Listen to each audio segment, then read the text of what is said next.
Shit, man, I stay fit, man. You did? Yes, sir. And it's not tucked in. This is tucked in. Yeah, today, March 1st, 2025. Y'all gotta stop capping on me, man. The only reason I look overweight in that picture is because I had on like 3 sweaters. Errol Spence Jr. has officially kicked off his training camp in preparation for a highly anticipated rematch with Terence Crawford, as revealed through a recent social media update. Speculation has been swirling around the rematch, especially after a wave of controversy reignited tensions between the two former welterweight champions. The buzz intensified following Terence, but Crawford's public comments questioning Spence's Hall of Fame credentials, remarks that have kept both fighters in the spotlight over the past several weeks. Say, man, we working, man. We working. You know what I'm saying? He ain't wake me up from a run. Nah, bro. Nah. Hey, going on vacation not bringing your running shoes is like going on a dinner date and not bringing your wallet, man. God damn, man. We went, man. We went up, man. The rivalry between Errol Spence Jr. and Terence Crawford has taken another twist. After Crawford publicly questioned Spence's Hall of Fame status, Spence didn't take the remarks lightly, firing back and challenging Crawford to a rematch. While Crawford has seemed disinterested, with his focus reportedly shifting toward a potential mega fight against Canelo Alvarez, the dynamics of modern boxing make the rematch far from impossible. With Saudi boxing power player His Excellency Turki Al-Sheikh now considered the sport's top deal maker, the idea of a Spence-Crawford rematch suddenly feels viable once again. Rumors have even surfaced that Al-Sheikh is exploring the possibility of staging their rematch as a co-main event on the upcoming Canelo Alvarez vs. William Skull card, an unexpected but intriguing prospect. Despite Crawford's lukewarm interest, his comments have reignited a rivalry that ended in one of the most lopsided fights in recent boxing history. Once billed as a 50-50 clash, the first meeting turned into a masterclass by Crawford, who dropped Spence as early as the second round and twice more before the referee waved it off in the ninth. Now, Spence appears determined to rewrite the narrative.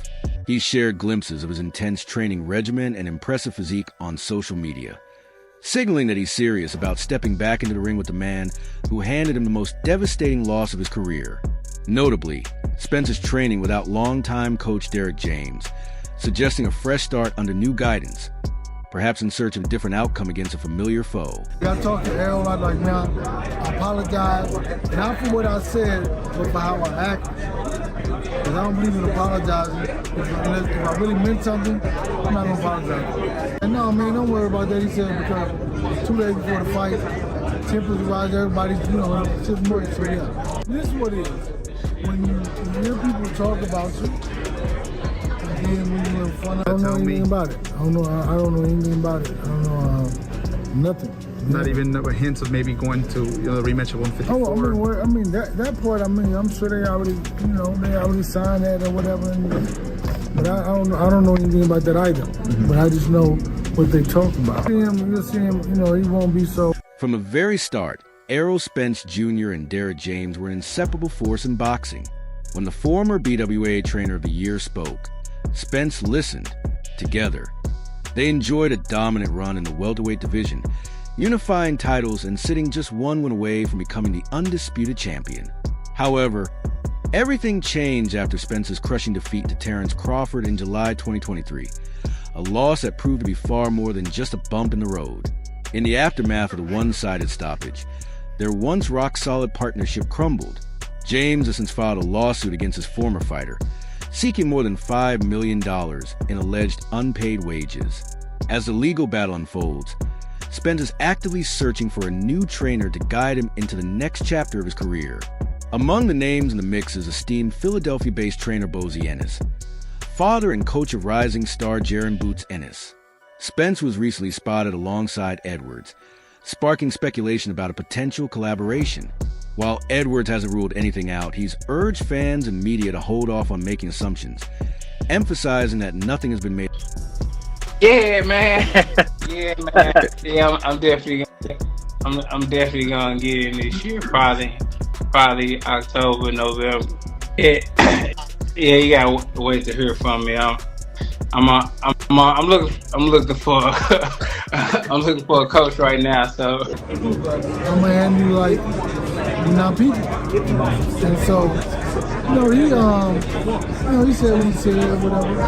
But and then even afterwards, he said, really, I'm just like, I shouldn't have. Nothing has been decided. Edwards told Mill City Boxing, "We're just cool, that's it." He was in Philly on some business and stopped by the gym to get some work in. But Errol hasn't told me who he's picking as his trainer. We just trained together for a couple of days. I'm not saying I wouldn't train him, and I'm not saying he's not possibly considering me, but no decision has been made yet. Over the past few years, Edwards has quietly built an impressive roster of fighters, currently working with the likes of Caleb Plant, Julian Williams, Keone Davis, and others. From afar, he's always respected Spence's talent and has expressed interest in seeing how the former unified welterweight champion adapts to life in the 154-pound division.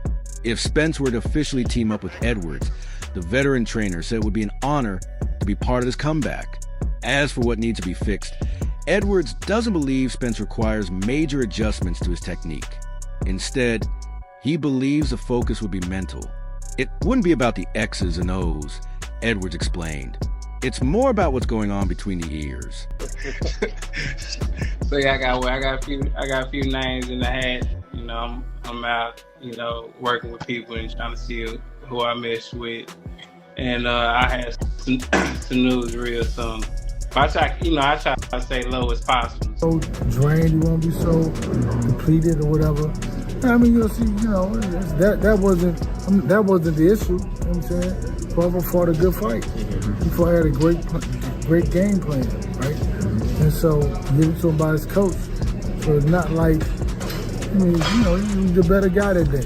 There are just little things I could tweak, but Errol's already a tremendous fighter, said renowned trainer Stephen Edwards. The number one thing I think I could bring to the table is helping rebuild his self-esteem. Training Spence would undoubtedly elevate Edwards' profile even further, not to mention bring a financial boost. But for Edwards, it's not about the money or the spotlight.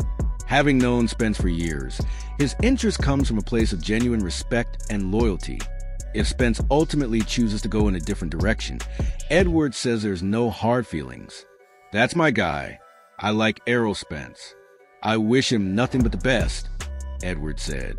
"I'm never going to be mad at him if he picks somebody else." Recently, Edwards also shared his thoughts on the ongoing Errol Spence versus Terence Crawford saga. "I can retire right now and be in the Hall of Fame." He couldn't. Like everything that I've accomplished, he's still trying to accomplish. Do you not think Spence will be in the Hall of Fame? Right now? No, how? Yeah, he's right, dude. He's right. How? He fought in one division. Never unified the belts. He unified. During a recent exchange, a well-known boxing trainer was confronted by a reporter who challenged his views on Terence Crawford's legacy. The reporter began by saying, "Terence Crawford recently shared some interesting opinions. I know you've long supported Crawford as a great fighter, even calling him a Hall of Famer and the current pound-for-pound #1. I disagree. I think his resume is weak, and I rank him in the top 5 at best. In fact, Crawford saying that Errol Spence isn't a Hall of Famer actually proves my point. Spence is Crawford's biggest win. So if Spence isn't Hall of Fame worthy, it only weakens Crawford's case. Thanks, Bud, for helping settle that debate." The reporter didn't stop there. He also brought up a controversial claim Crawford made about Manny Pacquiao, where the former undisputed champion suggested that Pacquiao may have used performance-enhancing drugs.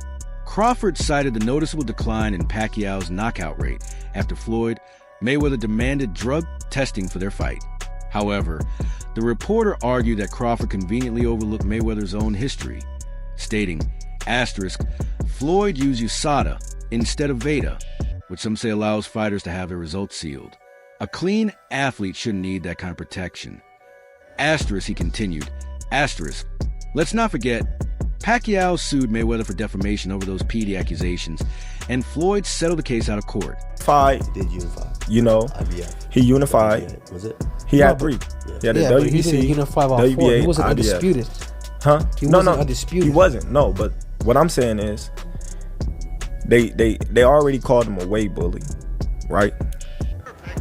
He beat Kell Brook coming off of a loss, an eye injury. You know, he beat Sean Porter. In all fairness, he had to go over there to get that. In response, Stephen Breadman Edwards didn't back down. Okay, I see you came at me with all guns blazing over something Terence Crawford said. He began, but I'm not going to shy away from any smoke. Crawford's opinion is his own. Personally, I think Manny Pacquiao is a phenomenal fighter, one of the best I've ever seen, maybe even my favorite from the previous era. But let's be real, there was a cloud of suspicion hanging over his incredible run. Edwards pointed out that Crawford isn't alone in his skepticism. It didn't help when Freddie Roach publicly admitted that Alex Ariza used to give Manny stuff, and he didn't know what it was. That raised red flags for a lot of people. Crawford's just one of the few who's willing to say it out loud. He continued, "As for me, I'm on the fence. One major reason is that Manny actually sued Floyd. When you file a lawsuit, you open yourself up to full disclosure